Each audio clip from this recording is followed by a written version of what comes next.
पाकिस्तानी फौज, पाकिस्तान की सरकार जिस तरह आतंकवाद को खाद पानी दे रहे हैं, वो एक दिन पाकिस्तान को ही समाप्त कर देगा। आतंकवाद में विश्वास के साथ कहता हूं, ये पाकिस्तान को ही ले डूबेगा एक दिन। अब ज्यादा दिन नहीं रहे पाकिस्तान के पास। 75 वर्ष बहुत जी लिया पाकिस्तान, अब उसका समय आ गया है। वो अपने ही कृत्यों से अब अपनी सजा पा रहा है।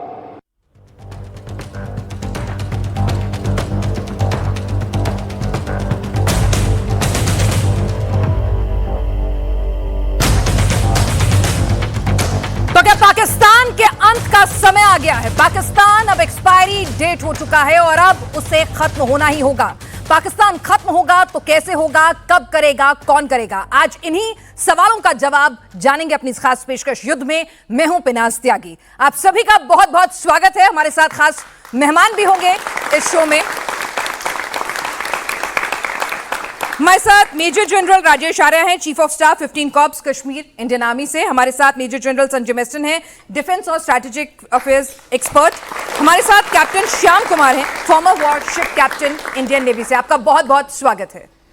तो सर, सबसे पहला सवाल मेस्टन सर यही है कि कितने मुनीर आए, कितने चले गए, कितने हाफिज आए, कितने चले गए, लेकिन ये मुल्क जो है वो ना तो सुधरता है, अब खत्म ही होगा क्या? पाकिस्तान जो मुल्क है उसका क्या जो आधार है, पहले हमें समझना पड़ेगा। वो एक आर्टिफिशियली क्रिएटेड स्टेट है। पहले अगर हम वो क्लियर हो जाए तो हमारा उससे सब फ्लो हो जाएगा जी। दूसरा, वो स्टेट ऐसा है जो मजहब के नाम पे क्रिएट किया गया था, तो उसकी एक आइडेंटिटी, एक कल्चर, एक हिस्ट्री नहीं है। वो सब हमसे ही एक निकले हैं, हमसे ही कार्व्ड आउट किया गया स्टेट है और अंग्रेजों ने उनको बनाया। ये जो आर्टिफिशियल स्टेट क्रिएट हुआ था, उसके बाद जब ये मजहब के नाम पे क्रिएट हुआ है, वो मजहब इन्होंने हमेशा चढ़ा के रखा था। उसका परिणाम क्या हुआ था? बांग्लादेश कुछ सालों के बाद निकल गया, जो पहले ईस्ट पाकिस्तान था। अब तालिबान पाकिस्तान 3.0 होगा। बांग्लादेश 2.0 था, अब पाकिस्तान 3.0 होगा। 3.0 मतलब पाकिस्तान के विभाजन होंगे, टुकड़े टुकड़े होंगे। और ये मैं तकरीबन 2 साल से बोलता हुआ आ रहा हूँ। और जब मैं अफगानिस्तान में था, जब मैं वहाँ डिफेंस अटैचे पोस्टेड था तकरीबन 3 साल के लिए, मेरे को पाकिस्तान का एक व्यू मिला अफगान के जरिए, और वो भी यही बोलते थे ये पाकिस्तान ने सबको नष्ट किया है, पूरे विश्व को किया है। अफगानिस्तान एक ऐसा तरक्की देश था 60s और 70s में कि आपको हैरानी होगी कितना तरक्की देश था। वो एक इस्लामिक पावरफुल नेशन था और इंडिया के साथ उसके हिस्टोरिकल टाइप्स थे। वो भी बोलते थे कि इस देश ने हमें बर्बाद किया, और वहां पर भी क्या लेके आए थे? मजहब का नाम, रेडिकलिज्म। तो जो अभी आपके ये चीफ मिनिस्टर यूपी बोल रहे थे, मैं बिल्कुल सहमत हूं। जो कंट्री रेडिकलिज्म में जाता है या आतंकवाद का रास्ता अपनाता है धर्म के नाम पे, उसका अंत यही होता है, उसका देश पाकिस्तान बर्बाद होगा और उनके लोग वो प्रॉब्लम में अभी उलझ गए हैं। लेकिन उसको बर्बाद कौन कर रहा है? आपने मुनीर का नाम लिया। पाकिस्तान के जितने जनरल्स आए हुए हैं, और ये शुरुआत जनरल जियाउल हक ने किया था, वो जब प्रेसिडेंट भी बन गया था।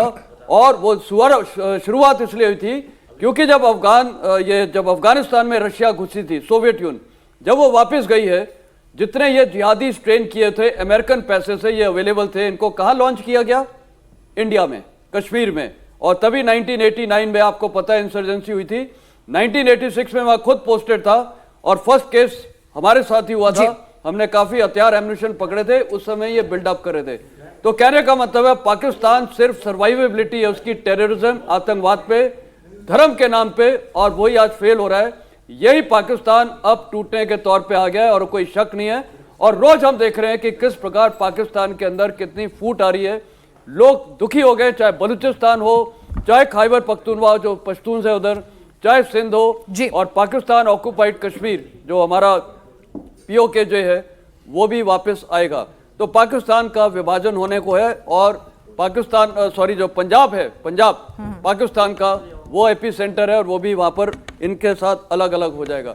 तो पाकिस्तान 3.0 एंड स्टेट ये है कि वो टूटेगा। चलिए, तो एंड स्टेट यही है कि पाकिस्तान टूटेगा, और पाकिस्तान को टूटने में कितना वक्त लगेगा, क्योंकि मेजर जनरल आर्य, जिस तरह से हम देखते हैं पाकिस्तान एक रक्त बीज की तरह से है, राक्षस रक्त बीज के, वो गिरता है, फिर कोई नई ताकत आती है, उसको फंड कर देती है, फिर से पैदा हो जाता है वह आतंक के नए आका, नाम बदलते रहते हैं। तो आखिर कब, आपको क्या लगता है कितना वक्त और लगेगा? शुक्रिया पिनाज, ये मौका देने के लिए, और आपके मैं दर्शकों का भी बहुत बहुत शुक्रिया यहाँ हाजिर होने के लिए। मैं कुछ तौर पर जनरल मैस्टन के सोच से बिल्कुल सहमत हूँ।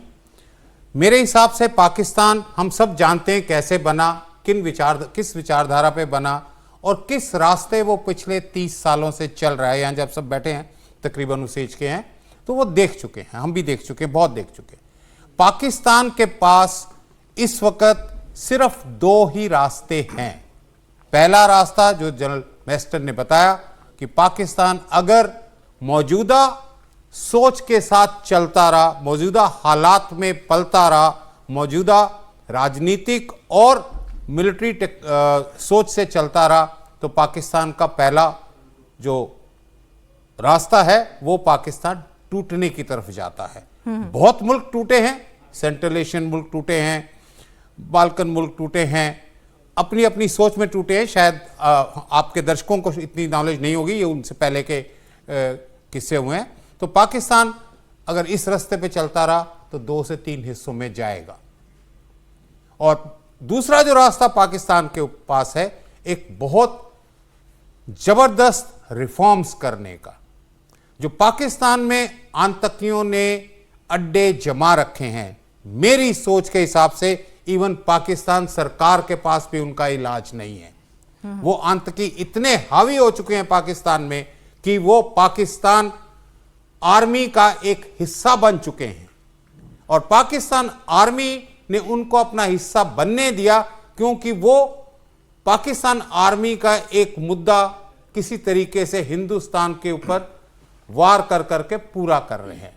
क्योंकि पाकिस्तान आर्मी का जो सर्वाइवल है वो सिर्फ हिंदुस्तान के अगेंस्ट आवाज उठाने से ही पाकिस्तान आर्मी पाकिस्तान में जिंदा रह सकती है। क्योंकि पाकिस्तान की इंटरनल प्रॉब्लम इतनी ज्यादा है कि अगर सरकार इंटरनल प्रॉब्लम को सोचना शुरू कर दे, चाहे वो धार्मिक हो, चाहे आर्थिक हो, चाहे सामाजिक हो, चाहे इकोनॉमिक हो, तो पाकिस्तान आर्मी को देखने का टाइम नहीं मिलेगा पाकिस्तान की सरकार को, और वो पाकिस्तान आर्मी किसी सरकार को करने नहीं देती है। और इसीलिए आज पाकिस्तान में जो सबसे ज्यादा हुकूमत है वो पाकिस्तान आर्मी की। तो पाकिस्तान के पास सिर्फ 2 रास्ते हैं। पहला रास्ता श्योर बर्बादी की तरफ है। 5 साल लगेंगे, 10 साल लगेंगे, 15 साल लगेंगे, मुझे विश्वास है मैं अपने जीवन में इसको देख पाऊंगा। चलिए, तो जल्द ही हम उम्मीद करें कि जिस तरह के वहां के हालात हैं कि अब पाकिस्तान, कम से कम ये जो मुल्क जो है 1947 में बना, अब उसकी एक्सपायरी डेट तय है। कैसे खत्म होगा, कौन खत्म करेगा, टुकड़ों में टूटेगा, वजूद मिट जाएगा, ये ढेर सारे सवाल हैं। लेकिन एक सवाल जो आता है यहां पर कैप्टन श्याम कुमार, क्या पाकिस्तान अपनी हरकतों से बाज नहीं आएगा? वो मैस्टन सर ने भी कहा, आर्य सर ने भी कहा। तो आपको लगता है कि ये जो फील्ड मार्शल नए नए बने हैं मुनीर साहब, जिन्होंने हारने के बाद भी अपने आप को प्रमोट कर लिया है, फिर से कोई नापाक हरकत करेंगे और इस बार हिंदुस्तान ही पाकिस्तान की एक्सपायरी डेट ला देगा? क्योंकि कह दिया है अब की बार की हरकत एक्ट ऑफ वॉर होगी। धन्यवाद पिनाज। देश को नमन, और देश के नेतृत्व को नमन, जनता को नमन। एक बड़ी जीत के साथ हम गुजर रहे हैं। सैनिक कार्रवाई स्थगित की गई है। हमारी कार्रवाई में खौफ अभी तक पाकिस्तान का उतरा नहीं है। मलबा हटा लिया है, मलबा हटा लिया है, दरारें बहुत डराती हैं। मलबा हटा लिया है, दरारें बहुत डराती हैं। अरे आका, ब्रह्मोस की मार बहुत सताती है, बहुत सताती हैं, बहुत सताती हैं। इनको अब हिम्मत नहीं होगी, इनको अब हिम्मत नहीं होगी। हम जो न्यू नॉर्मल की बात कर रहे हैं, मैम ने जो कहा, पिनाज जी ने, एक्ट ऑफ वॉर, ये जो लॉस्ट अपॉर्चुनिटी कहती है ना जनता, हम आक्रोश होता है कि हमने बड़ा एक मौका खो दिया। खोया नहीं था। लॉस्ट अपॉर्चुनिटी में कई फ्यूचरिस्टिक रियलिटीज बनी हैं। उसमें यह बात जो निकल के आती है, specific act of war, terrorism act of war का मतलब है कि अब आप उनके घर में जाके bye legal frame of United nation का जो हॉट परस्यूट का क्लॉज है उसको इस्तेमाल कर सकते हैं। फिलहाल आपको याद दिला दूं, 71 के वॉर में 3 दिसंबर के 5:30 बजे शाम को हमारे 5 एयर बेसेस पे पाकिस्तान ने अटैक किया था। एक आगरा भी था, नजदीक आ गए थे वो।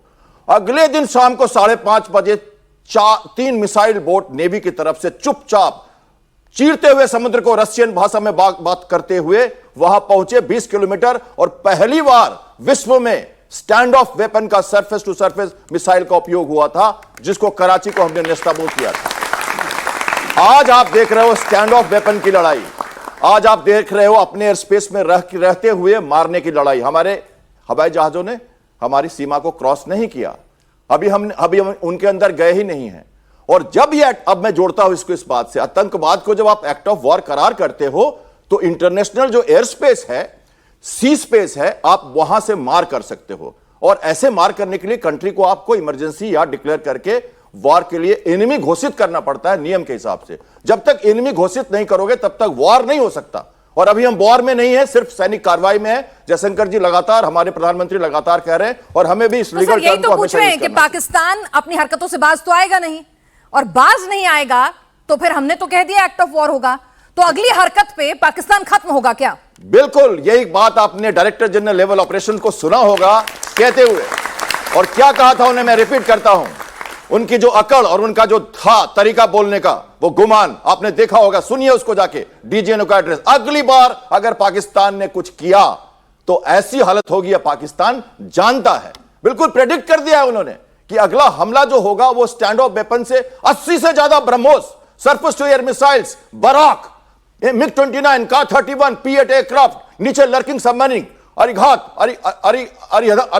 अरिघात की ध्वनि, 3500 किलोमीटर का वो मिसाइल कहां से मारेगा चुपचाप, मालूम ही नहीं है। वो सब चुपचाप खड़े थे अपने पॉज में, अपने मसल फ्लेक्सिंग में नहीं, पूरी तरह से तैयार। और आपने देखा होगा वो मूवी समुद्र से जो आई है मूवी, जिसमें आपने रामधारी सिंह दिनकर की कविताओं के साथ जो देखा, अपने रोंगटे खड़े करे वाला मूवी, वो मजाक नहीं है, रियल है। ये अभी 9 ब्रह्मोस लगे हैं, 20 ब्रह्मोस लगे हैं, वहां 80 ब्रह्मोस खड़े हैं। और कल ही हमने पोर्ट ब्लेयर में फायर किया, हमने अंडमान निकोबार में नया ब्रह्मोस रेडी है पूरी तरह से। कहां जाओगे, पूरा विश्व, पूरा जो उनका जो ज्योग्राफिकल डोमेन है वो पूरा 2-4 मिसाइल में खत्म हो जाएगा। एक एक टारगेट, एक एक रडार, एक एक जगह, मकरान का पूरा कोस्ट, सिंध का पूरा कोस्ट 1000 किलोमीटर, और बाकी एलओसी हमने नापे हुए हैं। हमने अपनी इंटीग्रिटी बना रखी है आर्मी, एयरफोर्स, नेवी के साथ। हमने टारगेट डिफाइन किया हुआ है, सब कुछ रेडी है। जब चाहिए करना है आप बताइए। लेकिन हम फ्रेम में भी चाहते हैं लड़ने थे। हमारे शशि थरूर और सारे जो हमारे रविशंकर प्रसाद, हमारे जयशंकर जी बाहर गए हुए हैं, बता रहे हैं विश्व को हम सभ्यता के लोग हैं, हमारे पास अर्थव्यवस्था है, मिलिट्री है और सभ्यता है, और सभ्यता हमारी सबसे बड़ी ताकत है। हम सभ्यता से लड़ना जानते हैं। लेकिन अब जो हमने टेम्पो अप किया है वो सभ्यता के साथ समझाते हुए किया है कि अब हमारे पास कोई भी और मिलिट्री भी हर तरफ से एक्शन जो है वो प्रचंड होगा। तो पाकिस्तान का अंत कैसे होगा मेस्टन सर, इसी की बात हो रही है, क्योंकि बार बार कह दिया है कि पाकिस्तान का अंत होना लाजमी है, हिंदुस्तान के लिए नहीं दुनिया के लिए एक नासूर बन चुका है। तो ऐसे में आपको लगता है कि उसका अंत वही कराएगा जो पाकिस्तान को हमेशा अपनी उंगलियों पर नचाती है, यानी पाकिस्तान की आर्मी? क्योंकि मुनीर साहब ने तो खुद को प्रमोट कर लिया है, फील्ड मार्शल बन गए हैं, उनके नीचे के जो अफसर हैं वही क्या बगावत करेंगे? और देखिए, सारे ऑप्शंस पॉसिबल हैं पाकिस्तान के अंदर। मैं आपको बताना चाहूँगा, अफगानिस्तान में जब मैं था, मेरे को वहाँ पर कई पाकिस्तान यूथ मिलते थे, और कई अफगान यूथ हैं जिन्होंने पढ़ाई कहाँ की हुई है, पाकिस्तान में। एक चीज़ वो बार बार बोलते थे कि we regret partition, we regret partition.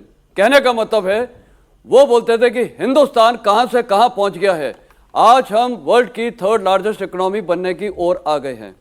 हमारी यूथ को देखिए जो यहाँ बैठे हैं, इनका आप ये देखिए कि इनका टैलेंट, इनका होनहार इतना है कि आज वर्ल्ड में हर जगह प्रभाव कर रहे हैं। इंडियन यूथ इज स्किल्ड, चाहे सॉफ्टवेयर हो या कहीं पर भी। पाकिस्तान के यूथ को कहाँ इन्होंने गुमराह किया है, इनको सुसाइड बॉम्बर्स बनाते हैं। और अगर मैं आपको वहाँ की कहानियाँ बताऊँ कि कैसे सुसाइड बॉम्बर्स बनाते थे, शामिल लड़कियाँ, छोटे छोटे बच्चे, 12 साल 13 साल के बच्चे, आप लोग को हैरानी होगी। तो कहने का मतलब है, पाकिस्तान को खराब करने वाला सिर्फ एक ही है, और वो है पाकिस्तान आर्मी के जनरल्स। वहाँ के लोग नहीं चाहते हैं। आमूल तौर पे जो मेरा जो कमांडिंग ऑफिसर था, फर्स्ट कमांडिंग ऑफिसर, वो थे कर्नल करतार सिंह। 1941 में, मैं महार रेजिमेंट का हूं। वो पाकिस्तान में ही पढ़े थे, पाकिस्तान में ही पैदा हुए थे, और जब वो 100 ईयर्स के थे उनको पाकिस्तान ने ऑनर किया था। वो जो कहानियां बता रहे थे वहां, जो आम जनता पाकिस्तान की, वो हिंदुस्तान को बहुत आदर और रिस्पेक्ट से देखते हैं, लेकिन पाकिस्तान की जनता को सिर्फ एक ही जो वहां पर कौम है जो उसको खराब कर रही, वो है पाकिस्तान आर्मी के जनरल्स। तो क्या वहां बगावत हो सकता है? हो सकता है, क्योंकि आज जो वहां की फौज है वो बार बार बोलेगी कि जनरल मुनीर को तो आपने फील्ड मार्शल बना दिया। काय के लिए? हार के लिए? आपने घुटने टेके भारतीय सेना के सामने, आपने जाके डीजीएमओ को कॉल किया है कि हम सीजफायर चाहते हैं, उसके लिए उसको एक प्रमोशन दिया है। अफगानिस्तान में आप देखिए, वहां पर एक 52 कंट्रीज की सेना लड़ी थी, NATO countries under American general. मैं वहां जितना भी तजुर्बा है, 20 साल वो फौज लड़ी है। किसी को आपने देखा वहां फील्ड मार्शल बन रहा है इन मॉडर्न हिस्ट्री? किसी को? रशिया में आप देख लिए, कहां कहां भी वॉर्स हो रहे हैं, लेकिन पाकिस्तान ने एक हारे हुए जनरल को फील्ड मार्शल बनाया है। तो लोगों के अंदर आक्रोश तो है, तभी तो आप देख रहे हैं सिंध में जलाया जा रहा है उनके होम मिनिस्टर के रेजिडेंस को, खैबर पख्तूनख्वा में, बलूचिस्तान में। तो कहने का मतलब है पाकिस्तान की सेना में भी इस प्रकार विद्रोह है। वो कब और किस रूप में शामिल हो सकता है कुछ पता नहीं है। बांग्लादेश आर्मी में हुआ था, बांग्लादेश बॉर्डर डिफेंस रेजिमेंट में आज से कुछ साल पहले 52 ऑफिसर्स, 52 उनके लोग मार दिए थे, जिसमें मेजर जनरल्स वगैरह कई शामिल थे। तो पॉसिबल है। पाकिस्तान का हर दिन कैसे गुजरेगा, ना तो शाहबाज शरीफ को पता है, ना जनरल मुनीर को, कब क्या हो सकता है। तो मेरे को लगता है पाकिस्तान की आर्मी रिवोल्ट कर सकती है, पक्का हो सकता है। नहीं तो उससे बड़ी क्या है? देखिए, जिस देश के लोग हताश हो चुके हैं पाकिस्तान की सेना से, पाकिस्तान की सो कॉल्ड फ्रॉड हुकूमत से, आप सोचिए वो लोग जो सेंटर ऑफ ग्रेविटी है वो आवाज उठा रहे हैं, और रोज आवाज उठ रही है। आज हिंदुस्तान के लोग को देखिए, वो कैसे एकजुट होकर खड़े हुए हैं। वहां पर सब टूट गए। तो यानी आवाम ही आर्मी के खिलाफ बगावत भी कर सकता है। मेजर जनरल आर्य, जो फील्ड मार्शल स्वतः स्वयंभू उन्होंने अपने आप को बना लिया, बनवा लिया, अब सवाल यह है कि वो शख्स तो अपने आप को मुल्ला की तरह से काम करता है, टू स्टेट थ्योरी की बात करता है, जगलर वेन की बात करता है, रेडिकलाइज कर रहा है अपनी आर्मी को पूरी तरह से। तो आपको क्या लगता है कि वो मुल्ला उमर की राह पर चल निकला है और कुछ भी हो सकता है, वही करेगा पाकिस्तान का अंत? देखिए, जैसा मैंने पहले कहा था कि पाकिस्तान के आर्मी के पास सिर्फ एक राग है अपने आप को अपने देश में बचा के रखने का, वो है हिंदुस्तान के अगेंस्ट बोलना और कश्मीर को अपना हिस्सा बनाने की बात करना। ये आज नहीं, ये पिछले 74 सालों से वो कर रहे हैं, और हर बार वो फेल हुए हैं, क्योंकि उनके सारे तरीके फेल होते गए। उनका 48 का हमला फेल हुआ, उनका 65 का अटैक फेल हुआ, 71 में उन्होंने बड़ी बुरी मार खाई, 99 में उन्होंने बहुत बुरी मार खाई। तो ये एक उन्होंने थ्योरी बनाई थी कि शायद हम धीरे धीरे हिंदुस्तान को मारते रहेंगे, कश्मीर में मारते रहेंगे, तो हिंदुस्तान खुद ही दुखी होके उसको छोड़ देगा। तो ये थ्योरी उनकी चल रही है, और इस थ्योरी को वो अपनी पब्लिक में बेच रहे हैं। तो एक तरह से, जैसा जनरल मैस्टन ने भी कहा, कैप्टन शाह ने भी कहा, कि जो उनके जनरल हैं वो इसी मापदंड पे बनाए जाते हैं कि उनकी सोच भी एक रेडिकल सोच होती है। मैं यूनिफॉर्म में ये कहना नहीं चाहता हूं कि वो बिल्कुल आतंकियों की तरफ झुके रहते हैं, तो नेचुरली वो खुद ही उसी सोच वाले बन जाते हैं। तो ये सोच कभी भी किसी देश में, किसी समाज में, किसी दुनिया में ज्यादा देर नहीं रही है। तो पाकिस्तान की बर्बादी पाकिस्तान की आर्मी खुद करेगी। पाकिस्तान की आर्मी ही उसकी बर्बादी का कारण बनेगी। यहां पर कैप्टन शाह, मुनीर साहब जो हैं, हमने देखा कि इमरान खान के वक्त पर क्या कुछ पाकिस्तान की आर्मी में बगावत हुई थी, वो भी हमने सड़कों पर देखा था। आर्मी को लेकर रोष तो लगातार है ही, और मुनीर जैसी शख्सियत जब सामने आ जाता है कि उनके ही सैनिक शहादत पाते हैं, फिर भी वो जंग जीतने का दावा करता है, तो एक सैनिक के नाते कितना रिवोल्ट, कितना गुस्सा उस शख्स के लिए भर गया होगा। और पिनाक जी, देखिए, पाकिस्तान की आर्मी में आंतरिक गतिरोध है, वहां के लोग आपस में परेशान हैं, और उनको हमारी हमारी ताकत का अंदाज है। साम दाम दंड भेद में साम तुलना होती है, तुलना वहीं पे रुक जाते हैं वो कई बार। और इनकी जो, फिर एक लाइन कहना चाहूंगा, हम तुम्हारे हर फितरत का अंदाजे नजर जानते हैं, हम तुम्हारे हर फितरत का अंदाजे नजर जानते हैं। हमने पूरी उम्र गुजारी है तोप खाने में, गुसल खाने में नहीं। तो ये जो गुसल खाने वाले लोग जो 2:30 बजे फोन उठाते हैं और कहते हैं कि अचंभे में हम आ गए, ये ब्रह्मोस आ गया, इनको पता नहीं है इनकी प्रोफेशनल आर्मी नहीं है। ये जैसा आप कह रही हैं आपस में लड़ते रहे, कई सालों का इनका इतिहास है, ये लगातार परेशान रहे, इनको मुश्किल है। और ये एक कम्युनल कार्ड खेल के, देखिए फील्ड मार्शल मुनीर ने, पहले बिलावल को देखिए, उन्होंने कहा कि हम 30 साल से, क्रम से देखिए आप, जल्दी से 4 बातें कहता हूं।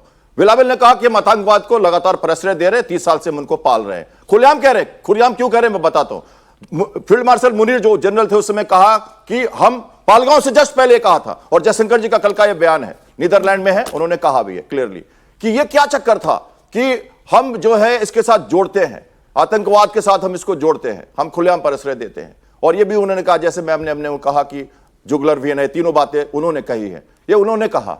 और उसके बाद कहा एक बार कि अभी हमारे मदरसा के लोग लड़ेंगे, ये सब उनके आर्मी ऑफिसर का जवाब क्या ये वाक्याज है। वो कह रहे हैं कि हम अब मदरसा के लोग हमारे साथ लड़ेंगे, और जो जनाजा है उठाते हैं आर्मी के ड्रेस में, हमने उनका नाम तैयार कर लिया, हम यूनाइटेड नेशन को देने वाले हैं। पर वो खुलेआम क्यों कर रहे हैं?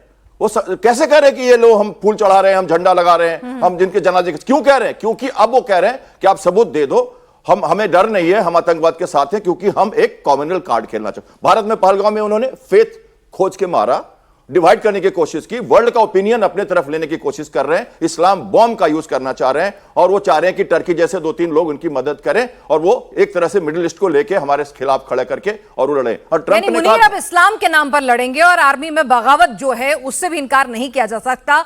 और अगला सवाल यह भी है कि पाकिस्तान का जो हम कह रहे हैं कि खात्मा नजदीक है, जल्द ही होगा, बहुत पाप का घड़ा बढ़ चुका है, उसमें एक सवाल यह भी है बेसिन सर कि अब पाकिस्तान को ही खा जाएगा। मतलब इस्लाम के नाम पर, धर्म के नाम पर एक मुल्क बनता है, उस मुल्क में इस्लाम की इबादत करने वाले ही आपस में लड़ मर रहे हैं। सिंध में देख लीजिए, अभी भी राष्ट्रपति की बेटी पर हमला हो गया है। बलूचिस्तान देख लीजिए, वहां क्या होता है।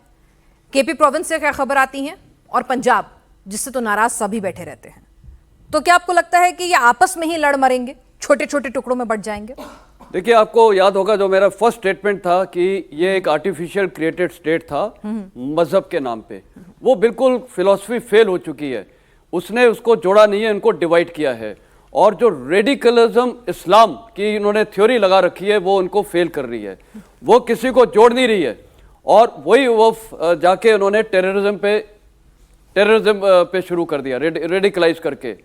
देखिए, उनका एक ही मकसद है, पाकिस्तान आर्मी का जो सर्वाइवल है वो बेसिकली ये है कि आज ये कश्मीर की भी, चलिए मैं आप बात कर देता हूं, ये जनरल साहब ने बताया कश्मीर, जब ये देश क्रिएट हुआ था, एक किताब आप लोग सब पढ़िएगा, फैक्ट्स आर फैक्ट्स, ये लिखा हुआ है फ्रंटियर गांधी के बेटे ने, फ्रंटियर गांधी खान अब्दुल गफार खान थे, उनके बेटे ने लिखा है खान अब्दुल वली खान।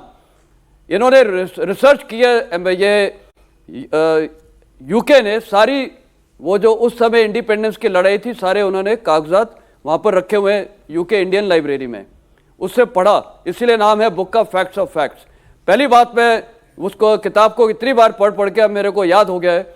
नंबर 1, कश्मीर के बारे में उस समय फैसला हुआ था नेहरू और ये जितने भी माउंटबेटन और ये जिन्ना के बीच में, कि जो भी वहाँ हेड होगा, जो भी रूलर होगा, वो जो फैसला लेगा उसका फैसला फाइनल है। और उसी के आधार पे कश्मीर हमारे पास आया जब हमें 24 अक्टूबर एक्सेशन साइन कर दिया गया। इसी प्रकार बलूचिस्तान में हुआ, बलूचिस्तान ने इंडिपेंडेंस घोषित किया और बलूचिस्तान 227 डेज के लिए अलग रहा, वो भी नहीं ज्वाइन करते थे। खान अब्दुल गफार खान जो फ्रंटियर गांधी थे, अपने महात्मा गांधी के दोस्त, जब ये फैसला हुआ कि ये 2 कंट्रीज बनेंगी, उनके शब्द थे खान अब्दुल वली ये फ्रंटियर गांधी के, कि आपने नेहरू को बोला कि आपने हमें भेड़ियों के प्रति छोड़ दिया है, you have handed us over to the wolves. तो आप सोचिए, सारे तो मुसलमान थे ये, तो वो तो कहीं तो जॉइंटनेस तो दिखा नहीं रही है। कश्मीर के लोग भी हमारे साथ थे, कोई शक नहीं था। लेकिन पाकिस्तान ने क्या किया? पहला बात, उन्होंने कश्मीर को इन्वेड किया एक मेजर जनरल अकबर खान के अंडर में। क्यों किया? उनको मजहब का मतलब नहीं था, वो सिर्फ एक डेप्थ चाहते थे, क्योंकि पतला सा ये एक नया स्टेट बना था, लंबा ऐसा, क्योंकि बलूचिस्तान उनके साथ था नहीं, खैबर पख्तूनख्वा उनके साथ था नहीं, ये POK उनके साथ था नहीं। तो उन्होंने सबसे पहले हिंदुस्तान के कश्मीर पे हमला किया। उसके बाद जब ये हो गया, ये मई 48 में जाके बलूचिस्तान पे हमला किया, और फिर खैबर पख्तूनख्वा में उन्होंने क्या किया, दोनों तरफ जो पश्तून से, आज भी कोई पश्तून ड्यूरल लाइन को नहीं मानता है, तो इसीलिए उन्होंने दोनों तरफ पश्तून को रेडिकलाइज कर दिया इस्लाम के नाम पे, और उनको गया गुजरा कर दिया। ना पढ़ाई होती है। आपको याद है यूसुफ मलाइलाई को जब नोबेल पीस प्राइज मिला था, उससे पहली चीज बोली थी, I am a Pashtun first. तो जो पठान से उनकी एक आइडेंटिटी है और वो ग्रेटर पश्तूनिस्तान चाहते हैं। तो धर्म के नाम पे कोई देश जुड़ ही नहीं सकता था, जो उन्होंने गलती की। इसलिए मैंने बोला आर्टिफिशियली क्रिएटेड स्टेट था। अगर ये आर्टिफिशियली क्रिएटेड स्टेट है, कैसे ये सक्सेसफुल रहेगा? ये यूनिटी नहीं हो रही है। बलूचिस्तान में कौन है? मुसलमान है। अफगानिस्तान में कौन है? सारे मुसलमान हैं। और वहां अफगानी मेरे को बोलते थे, हिंदुस्तान को हम सबसे ज्यादा चाहते हैं, India is the most love nation and the most hated nation. सबसे नफरत वो किससे करते हैं? पाकिस्तान से। जब मैं पाकिस्तान बोलता हूं तो अफगान क्या बोलते थे? पाकिस्तान पंजाबी। वो बोलते हैं वो दालखोर हैं। मैंने कहा दालखोर का मतलब क्या है? तो वो बोलते थे इतने गरीब हैं कि ये दाल ही खाते हैं। वहां के जो अफगान बोलते थे। तो कहने का मतलब है पाकिस्तान, ये जो पठानों के अंदर, जो अफगानियों के अंदर नफरत है पाकिस्तान के प्रति, ये क्यों है तो वो भी मुसलमान। तो कहने का मतलब है धर्म ने इनको जोड़ा नहीं है, धर्म ने इनको बर्बाद किया। और वो हिंदुस्तान में भी यही चाहते हैं कि हिंदुस्तान में मुनीर का स्टेटमेंट था क्या? मुनीर का स्टेटमेंट था कि India and Hindus and Muslims अलग अलग हैं। बोला था कि नहीं? इसलिए बोला था कि हिंदुस्तान में भी वो चाहता है कि हिंदुस्तान कैसे टूट सकता है जब हमारे अंदर वही हो जो 1947 में हुआ था, आपस में मजहब पे लड़ाई। आज तमाम हिंदुस्तानी हर मजहब के हैं। बहुत अच्छी चीज हुई है, हम मुनीर के ट्रैप में नहीं फंसे। आज पूरा हिंदुस्तान कश्मीर से लेके हर जगह तक एक खड़ा हुआ है। और मुनीर का यही इरादा था कि हम टूटे, लड़ाई झगड़े करें, और हम इसमें नहीं फंसे।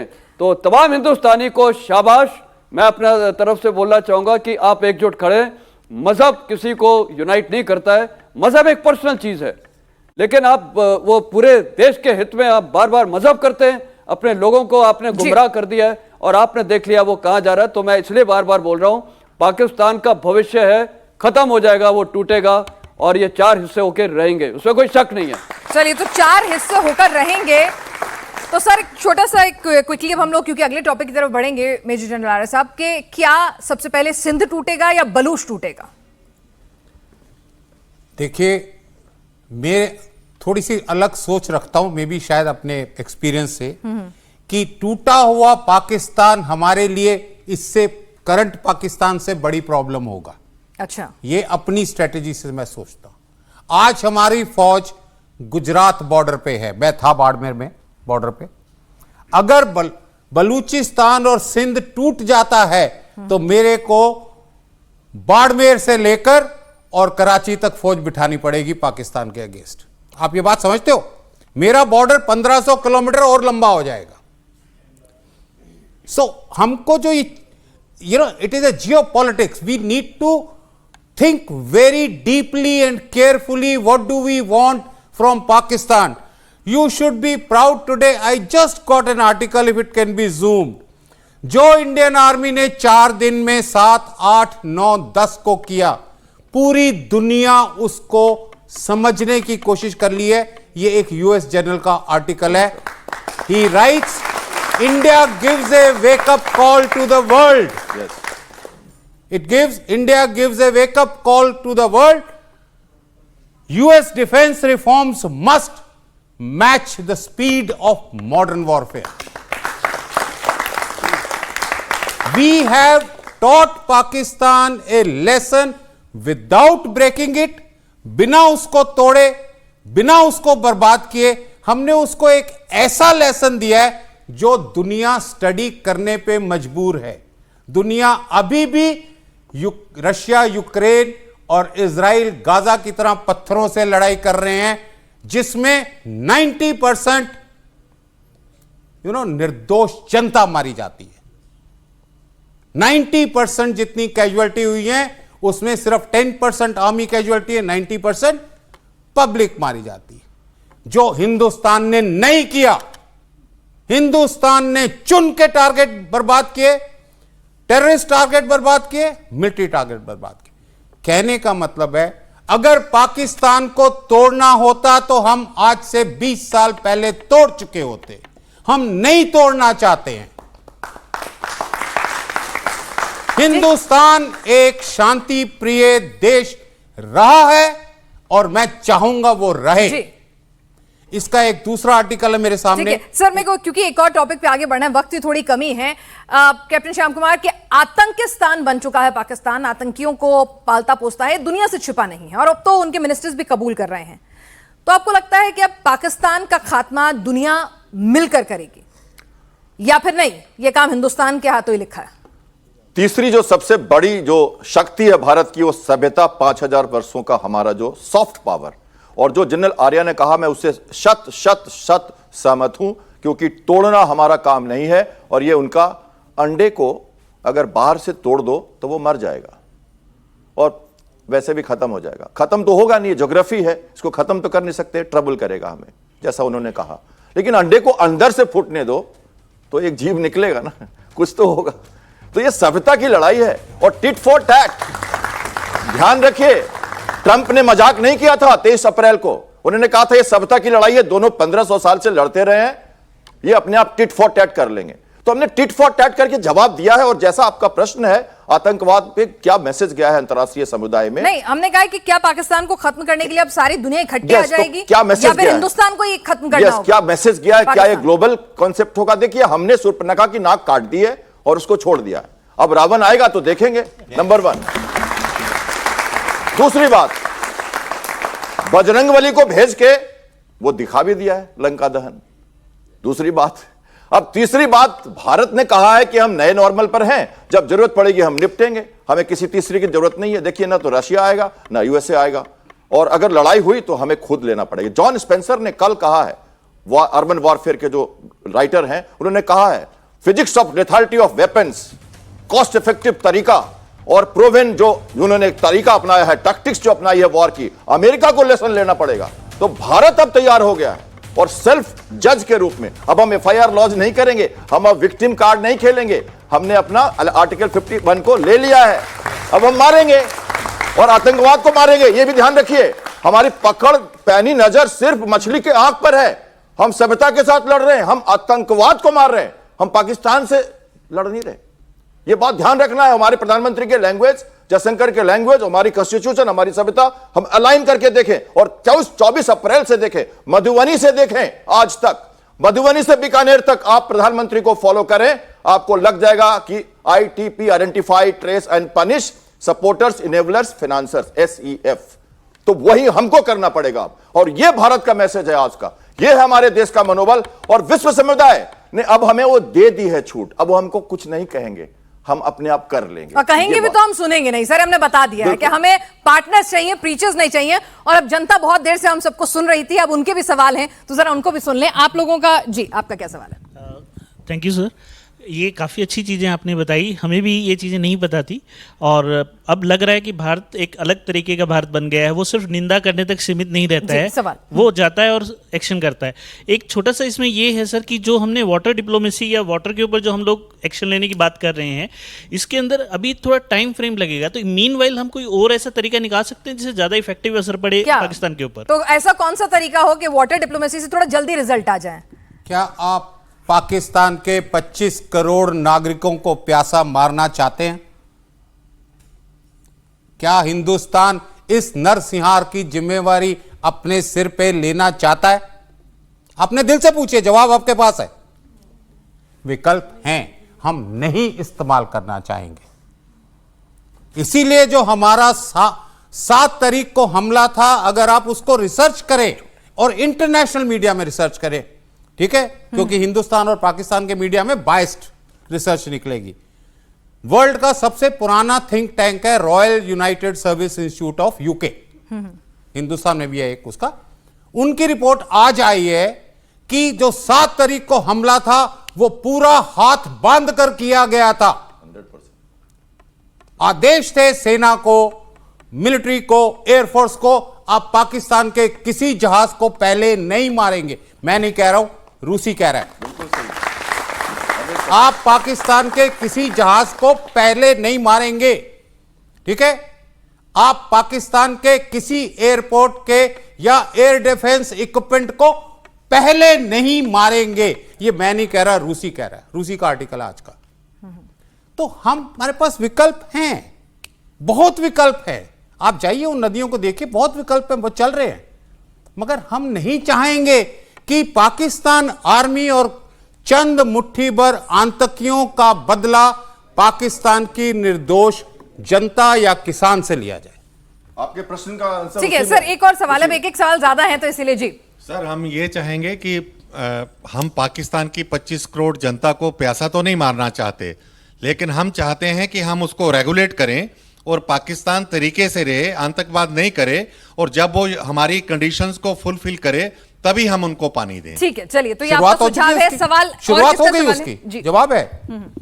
अच्छा, मेरा सवाल जनरल साहब से था। जनरल साहब, आपने अभी 3 फैक्ट बताए कि हाँ, तीसरा फैक्ट आपने बोला था कि रशिया हमारा साथ दे रहा है, रशिया नहीं आएगा बीच में, यूएसए साथ में नहीं आएगा। आपने चाइना नहीं बोला, चलो ठीक है, आपने नहीं बोला, अच्छी बात है। चलिए, चाइना उनके साथ में आएगा तो क्या होगा? जी जी। हाँ।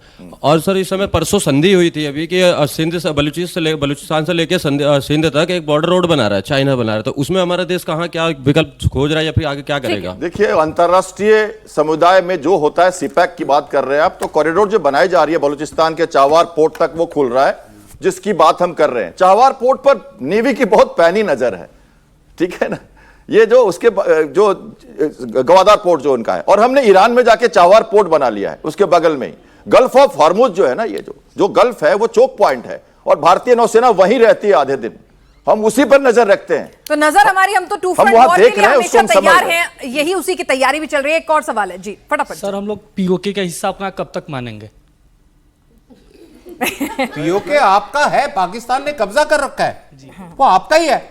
नहीं सर, ऐसा वापस क्यों सोच रहे हो चाहिए। कि हम क्यों नहीं मानेंगे? हाँ। नहीं, वापस चाहिए, शायद ये कहना चाह रहे हैं आपको वापस चाहिए। जी। हाँ। पूरी डिस्कशन में मेरे ख्याल कुछ गलतफहमी हुई है।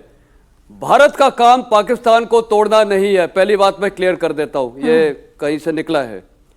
भारत का काम है जो अभी हम कर रहे हैं, whole of nation approach. United India Pakistan के लिए बहुत ही खतरा है, हमें यूनाइटेड रहना पड़ेगा और इंटरनल सिक्योरिटी का ध्यान रखना पड़ेगा। स्लीपर सेल्स वगैरह को हमको देखना पड़ेगा कि वो नहीं पनपने चाहिए। लेकिन टूटेगा कैसे? टूटेगा वहीं के लोग कर रहे हैं हमारा काम। जब बलूचिस्तान चाहता है अलग होने, तो हमें क्या तकलीफ है? तो मैं एक वो आदमी हूं जो हर इंटरव्यू में बोलता हूं, डिवाइडेड पाकिस्तान भारत के इंटरेस्ट में है, कोई फर्क नहीं पड़ेगा। बलूचिस्तान कल अलग हो जाता है, भारत की सिक्योरिटी में कोई प्रॉब्लम नहीं है। ये बांग्लादेश तो लाइव एग्जांपल है। बांग्लादेश में अभी जो हुआ है वो तो आईएसआई ने कराया है पिछले 1 साल से, उससे पहले तो हमारे साथ था, हमारी मिलिट्री ट्रेनिंग होती है। सिंध अगर अलग हो जाता है कोई प्रॉब्लम नहीं है, खैबर पख्तूनवा अलग हो जाता है, ग्रेटर अफगानिस्तान बन जाता है, हमें क्या प्रॉब्लम है? कोई प्रॉब्लम नहीं है। तो वहां के लोग हिंदुस्तान का काम करेंगे और वही है जो निकलेंगे, हमने नहीं तोड़ना है। ये कुछ गलतफहमी हो रही थी कि हम नहीं तोड़ेंगे, वो खुद ब खुद टूट जाएंगे, ये और फिर हमारी राह आसान हो जाएगी। लेकिन पीओके तो वापस लेना है ना सर, वो कह रहे हैं। पीओके अपने आप आएगा, देखिए अपने आप। वो क्यों आएगा? वहां के लोग परेशान हैं। आपने देखा है सियाचिन ग्लेशियर से लेके वो नीचे पूरा, क्योंकि हम लोग दोनों, मैं तो इन्फेंट्री ऑफिसर हूं तो मेरे को पता है, वहां नौकरी की हुई है। तो कहने का मतलब है वहां के लोग हताश हो चुके हैं, पीओके जे के भी, वो भारत में जुड़ना चाहते हैं। और वहां पर इतना आक्रोश है पाकिस्तान की सेना के लिए, क्योंकि वहां आपने देखा कारगिल के समय भी और उसके बाद जो सियाचिन ग्लेशियर में, अभी जो पाकिस्तान की सेना को रोक कौन रहा था? वहां के लोग। और आपने अभी देखा था सिंध में भी क्या हो रहा था, वहां की लोग सेना को रोक रहे थे जब वो वापस आ रहे थे। तो लोगों का आक्रोश है, वही वो करेंगे। वो चलिए, हमें सिर्फ सब्र रखना है और पाकिस्तान को डरा कर रखना है। हमें सब्र रखना है, होल ऑफ नेशन अप्रोच रखना है और कुछ नहीं। देखिए, जो हम मैंने- कर रहे हैं। जी मैंने जी आपको सर, कहा- वक्त की कमी है यहाँ पर।